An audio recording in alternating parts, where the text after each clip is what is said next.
My husband, Charles, tells me he's going to marry the woman he's been seeing and asks for a divorce. Let's not waste time with property division. Just leave quickly. Sharon taunts me, as if she's relishing in my misery. Donald, too, is infatuated with a woman he met at a bar. They don't want to live with me. I'll leave, just as you wish. But before that, I'll give you a piece of my mind. My name is Joy Lynn, named with the hope of being blessed with much joy. Joy in Joy Lynn. I'm a 50-year-old woman whose life hasn't been as joyful as I'd hoped. But now my days are filled with happiness, so I can look back and laugh at the past. Let me take you back to when I was 35. I was about to celebrate my 10th wedding anniversary with Charles. We hadn't been blessed with children, and I found it somewhat painful to hear comments from those around us like, "Do you have any kids?" and "Children are wonderful, you know." Conversations with Charles had dwindled, partly because he had been promoted a few years earlier, became busier with work, and traveled frequently. I was working too, so we hardly saw each other. No wonder we didn't have children. Well, this too is a form of marriage, and it's easier on our minds. Having children or not, it doesn't matter. That's what I thought. One day, our family grew in a way we hadn't expected. It wasn't an angelic baby that arrived. Instead, it was parents-in-law that seemed like demons from hell. Apparently, right after we got married, the parents-in-law had been constantly telling Charles that they wanted to live with us. Charles weighed the hassle of living together against the hassle of continually refusing. As a result, he decided that living together would be less of a hassle. Surprisingly rational, or not. Hey, I didn't agree to live together. According to Charles. I'm hardly ever home, so it's fine. It might be fine for you. But still, as Charles said, it's fine if the parents-in-law are good people. I had a hard time with these parents-in-law, even before we started living together. They were the ones who persistently asked me, "When are you having kids?" Sharon would always say, "The more children you have, the better," every time we met. But you only gave birth to Charles, right? Living with such parents-in-law? It's a stomach-churning story. I wonder how living together will turn out. My expectations were quickly betrayed, not in a good way. It turned out even worse than I thought. Donald solemnly declared as we started living together, "We won't give you any pension or living expenses." Then Sharon continued with a smile, "Let's go with that arrangement." Wait, what kind of arrangement is that? Charles also said something like, "We both work, so we can manage without receiving living expenses." So Charles is one of them, too. I had never been particularly dissatisfied with Charles until now. I didn't expect much from a husband, even before we got married. I thought a husband who doesn't get angry easily and works hard was good enough. But now, a wave of complaints that I never had before came rushing in. Moreover, as I lived with the parents-in-law for a while, I gradually understood the reason they wanted to live with us. Donald would often go out somewhere at night. I believed him when he said he was going out to drink with friends. But then, I found a point card from what you'd call a nightclub, and a business card with Nancy written on it in the laundry. There are various types of bars, but this was clearly a service industry that directly satisfies a man's desires. I see, he likes Nancy. I can't believe he's still so energetic at his age, I thought. Of course, I meant it in a bad way. No wonder he can't give us living expenses. He's spending it on Nancy. It can't be helped. No way. On the other hand, Sharon gradually started to harass me. Moreover, she was cunning and intensified the harassment gradually. So much so that even I didn't notice at first. At first, I thought she was being kind. I could have endured it if it had just been about the way I fold laundry or season my cooking. But there were times when Sharon called me by the name of Charles's ex-girlfriend. Every time Sharon would apologize, saying, "I remember her strongly because she was the first girlfriend Charles introduced me to. I didn't do it on purpose. I'm sorry." At first, I thought, Sharon is old, so maybe such things happen. But as it continued, I realized something was off. Speaking of which, every time I took a shower, the bathroom was always dirty. I initially thought the mess in the bathroom was from Charles and the others who had gone in before, but no one complained about the bathroom being dirty, so without a doubt, it must have been Sharon who was in before me. There were other instances too, like when Sharon mistakenly, thinking everyone had already bathed on a snowy day, unplugged the bathtub, leaving me to shower in the freezing cold. She also once took my favorite necklace from the closet without asking and then lost it. Each time, Sharon would say, "I didn't do it on purpose. I just wasn't thinking. I'm sorry." While it's possible to accidentally shower or call someone by the wrong name, taking jewelry without permission is not something that can be brushed off as a mere oversight. I began to suspect that maybe this was all intentional harassment aimed at me. When I saw Sharon angrily sitting at the dining table saying, "My dinner is late because Joy Lynn came home late," I finally realized it was indeed harassment, albeit subtle. Come to think of it, Sharon hasn't done any housework since she came to our home. She throws her socks inside out into the laundry and tosses bottles into the trash without removing the labels, adding minor inconveniences every time. She complains if meals are late and if the sheets are messy, and sometimes she even throws things. I finally understood. Our home was indeed graced by the arrival of a baby. 2 of them, in fact, both big and delightfully stubborn. Exhausted from my job as a caregiver, all I wanted was to quickly escape this situation and go to bed, so I kept silently tolerating Sharon's behavior. I didn't have the energy to argue with anyone when I returned home. I wanted to rest as quickly as possible, even if it was just for a moment. While I was exhausted and didn't notice at first, it seemed that Sharon knew about Donald's night outings. When an actress appeared on TV, Sharon persistently asked Donald, "Donald, don't you like girls like her? You do, don't you?" The actress's name was Nancy, the same as the girl from the bar. Donald looked pale. After that incident, I asked Sharon once, "Are you okay with Donald going out like that?" Sharon replied, "If I get a divorce, I'll be someone who has a divorce history at this age, right? That's miserable, and it looks bad to society. Of course I don't like it. But he's just playing with professionals at the bar, right? If he's not serious, I can accept it." She wasn't holding back from divorce because of her concern for Donald, but rather she feared becoming someone with a history of divorce. I couldn't understand it. Turning a blind eye to infidelity must be causing her significant internal stress. And Sharon's outlet for that stress was harassing me. By harassing me, not only could she vent her stress, but she could also avoid doing housework. It was like killing 2 birds with 1 stone. I was certain. I knew why Sharon had insisted on living with Charles. Since living with the in-laws, Charles increasingly made excuses not to come home, saying he had to work overtime. This house was rotten from the roots to the pillars. At this rate, even I might end up crushed under the rotten floorboards. It happened one day, about 6 months after we started living together. Charles, who rarely had the same day off, said something unexpected. "Please, let's get a divorce." It was a bolt from the blue. It turns out, Charles had been having an affair with a classmate for a long time. He even said he wanted to marry this person, and I had no clue. Apparently, they started dating just before he got promoted. I thought he was working hard for our sake, but could it have been for his classmate? Was it my fault for not paying attention to Charles's behavior, using my exhaustion as an excuse? I thought affairs only happened on TV, and to people like Donald. No, maybe it's natural for Charles to cheat, given that Donald does it too. "Once this house is ready, my girlfriend and I are moving in. You can take your things and leave," Charles declared.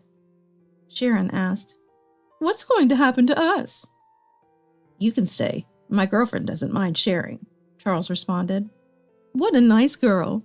Joy Lynn, don't let her get away with it if she asks for property division. We're going to use this house and everything in it." Donald chimed in. "Yeah, she's a really good girl, especially if she's cuter than Joy Lynn." Sharon shot Donald a look as if to say, "There you go again with women." But Charles and Donald just laughed. "These people are hopeless," I replied. "All right, I'm fine with the divorce. There's a memorial ceremony in Atlanta soon, right? Can you wait until then?" "Planning on enjoying the feast at the memorial ceremony? Are you? How pathetic. There's no way I'm taking a woman who's divorcing me. Just leave already." Who's the pathetic one here? Who cares about the food? Despite everything, Sharon and I, the only women in the room and both cheated on, can't seem to get along. No, I was planning to move out on that day. Going back home is a bit embarrassing since I was cheated on. Finding a place and handling the paperwork takes time. I thought it would work out around then. Charles, not Sharon, replied condescendingly, "If that's the case, fine." Cheating and then acting all high and mighty? Don't underestimate me. I'll destroy everything. A week passed, and the long-awaited day of revenge finally arrived. That day, my parents-in-law and Charles left the house early in the morning to attend a memorial ceremony in Atlanta. They planned to return by evening. All right then, let's give it a try. The garbage collection service I had hired arrived. I had them load all the furniture in the house into the truck. The sofa, the microwave, Charles and the parents-in-law's bed, and Sharon's clothes that had accumulated since moving in. Charles' favorite new vacuum cleaner, even the refrigerator and its contents, all of it gone. Ah, minimalism is wonderful. With each item thrown away, it felt like my troubles were disappearing. Next, the movers came to transport my important belongings to my new place. By evening, the house was empty. The front door made a sound. It seemed Charles and the others had returned. I decided to greet them one last time, as a good wife, and stood at the entrance with a smile. "What? You're still here?" Charles frowned openly. So did my parents-in-law. "Oh, that's harsh. It's the last time, so it's fine to see each other's faces before leaving, right? I wanted to see your face." "Huh? You still care about me?" Blushes slightly. He chuckles. "What's the big deal? Fine. Let's have a meal together one last time, shall we?"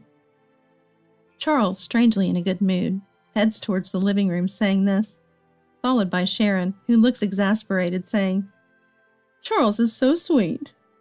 Donald, on the other hand, turns to me with a proud look, saying, "That's my son."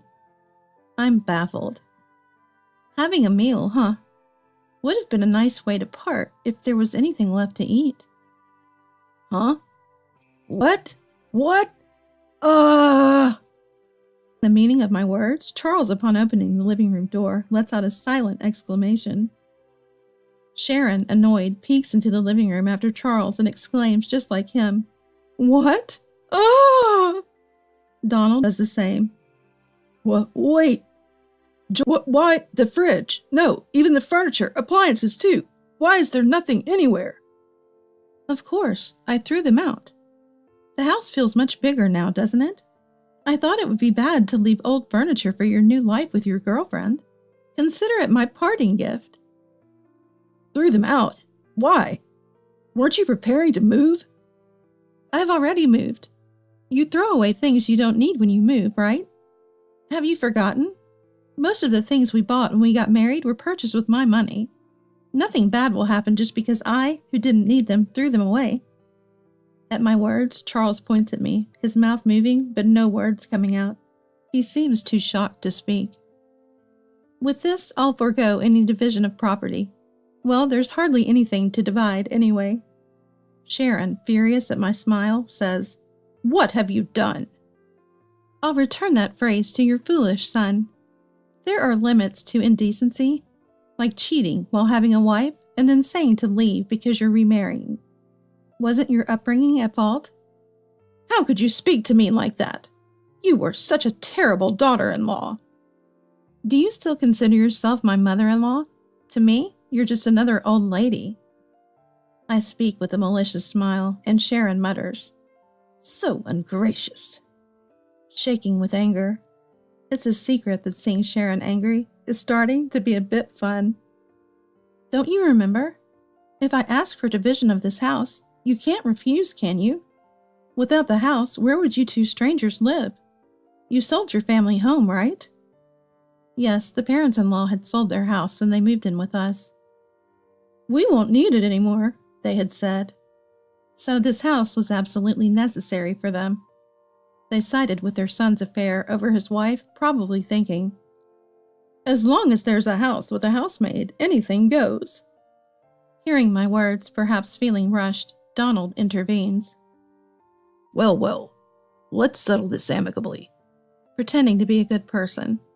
Yes, let's do that. Let's proceed calmly, just like just like Donald suggests. Exactly. You know what I'm talking about, Joy Lynn. Of course. By the way, Donald, wasn't your cell phone broken today? Oh yeah, I realized it after leaving the house. It wouldn't turn on. If charging doesn't work, I guess I'll have to consult the store. There's no need for that. Your cell phone is right here. Saying that, I pulled Donald's cell phone from my pocket. Huh? 2 identical phones? What's going on? Donald is puzzled. I switched the phones just before you left today. The one I have is the real one, and the one you had is a used one I bought and removed the battery, so it won't turn on. What? Since you aren't tech-savvy, I thought you'd just give up easily thinking it's broken or out of battery. It seems like a huge success. Smiling, I get asked by Donald. Why would you do that? Why, you wonder? Well, I have no clue. Speaking of which, you received an email today from your beloved Nancy saying she had a good time the other day. You email each other daily, right? I'm so jealous of your close friendship. What? Donald gasps while Sharon glares at him. So Donald, you were out with Nancy the other day. Woohoo! More lovey-dovey than with Sharon. But you should put a lock on your phone if you're cheating. You'll get caught easily. Stop it. Joy Lynn, this... But I thought cheating is wrong. Charles cheated on me, and it hurt. I know exactly how Sharon feels. So I did something nice at the end. I texted Nancy. I'm bored. Let's break up. She was furious. I was dealing with this old man because he conveniently gives me money. Good thing you broke up safely. Oh, by the way, this is Nancy. Sharon, your enemy. Take a good look. Saying that, I showed everyone a photo of Nancy and Donald as I returned the phone. That's when it happened. Charles showed a stern expression no one had seen before. Why? My girlfriend is... What? Everyone but Charles gasped. What's going on, Charles? What are you to Nancy? No, that's my line, Dad. Why are you taking pictures with Nancy? Because I'm her boyfriend, obviously. No, Nancy is my girlfriend. Isn't your girlfriend your classmate? We just met at a bar and started hanging out. Who would have thought that father and son were dating the same person? This development was also surprising for me.